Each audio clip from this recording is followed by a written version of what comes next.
வாங்க உறவுகளே, மொழிகள் உருவாகிறதுக்கு முன்னாடியே பார்த்தீங்கன்னா, குறியீட்டு மொழிகளான சைன் லாங்குவேஜஸ் நம்ம எப்பவுமே பயன்படுத்திட்டு தான் வந்தோங்க.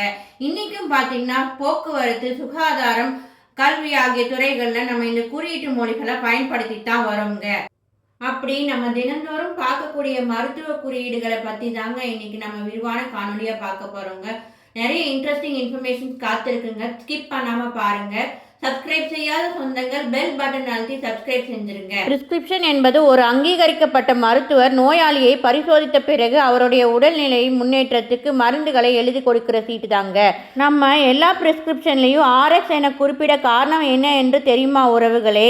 அதாவது ஆர் என்கின்ற ரோமன் எழுத்தை எழுதி முடித்த பின்பு ஆரின் கீழே ஒரு கோடு போன்று வரையப்படுங்க. இதை பார்க்க ஆர்எக்ஸ் போல இருக்கிறதுனால காலப்போக்கில் ஆர்எக்ஸ்னு சொல்லியாச்சுங்க.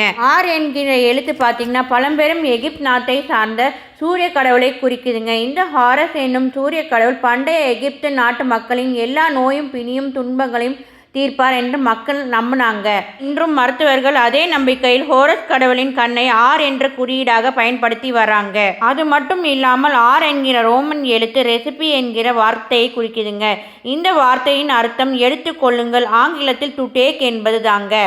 அடுத்தது ஆறில் வரையப்பட்டிருக்கிற எக்ஸ் போன்ற அமைப்பானது ஜூபிட்டரில் கடவுளை குறிக்குதுங்க.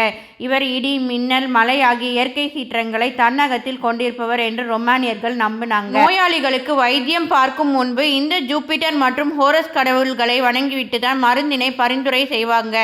எனவே மருந்தளிப்பது மருத்துவரின் கடமை, குணமளிப்பது கடவுளின் திருவருள் என்பதை உணர்த்தி அறிவியல் மற்றும் கடவுளின் நம்பிக்கை சார்ந்தது தாங்க ஆர்எக்ஸ் என்ற அர்த்தம்ங்க. மாத்திரை மற்றும் மருந்து அட்டைகள் டப்பாக்களில் பெரும்பாலும் இடதுபுற ஓரத்தில் சிவப்பு நிற கோட்டை நீங்க பார்த்திருப்பீங்க. அது டாக்டர் பிரிஸ்கிரிப்ஷன் இல்லாம அந்த மருந்துகளை விற்பனை செய்யக்கூடாது என்பதற்கான குறியீடு தாங்க அந்த சிகப்பு கோடு. இதுவே பாராசிட்டமால், ப்ரூஃபன், ஜெலுசில் போன்ற மருந்துகளில் சிகப்பு கோடு இல்லாத காரணம் கொண்டுதான் மருந்தகங்கள்ல நம்ம எளிதாக வாங்க முடியுதுங்க. இதை ஓவர் த கவுண்டர் ட்ரக்னு சொல்லுவாங்க. நீங்கள் இந்த படத்தில் பார்க்குற என்ஆர்எக்ஸ் என்றால் நியூ பிரிஸ்கிரிப்ஷன் என சொல்லுவாங்க. பொதுவாக narcotic and psychotropic substance based ட்ரக்ஸை இப்படி சொல்லுவாங்க. நார்காட்டிக் அண்ட் சைக்கோட்ராபிக் ட்ரக் என்றால் மனநோய்களுக்கு நிவாரணியாக இருப்பது, தவறான முறையில் எடுத்துக்கொண்டால் போதைப் பொருளாக மாற வாய்ப்புள்ளது என்று அர்த்தம்ங்க. அதனால கண்டிப்பாக மருத்துவரின் பரிந்துரை இல்லாமல் பார்மசியில் இந்த என்ஆர்எக்ஸ் மருந்தை விற்பனை செய்ய மாட்டாங்கங்க. இந்த படத்தில் பார்க்குற எக்ஸ்ஆர்எக்ஸ் என்றால் ஷெட்யூல் எக்ஸ் ட்ரக்ஸுங்க.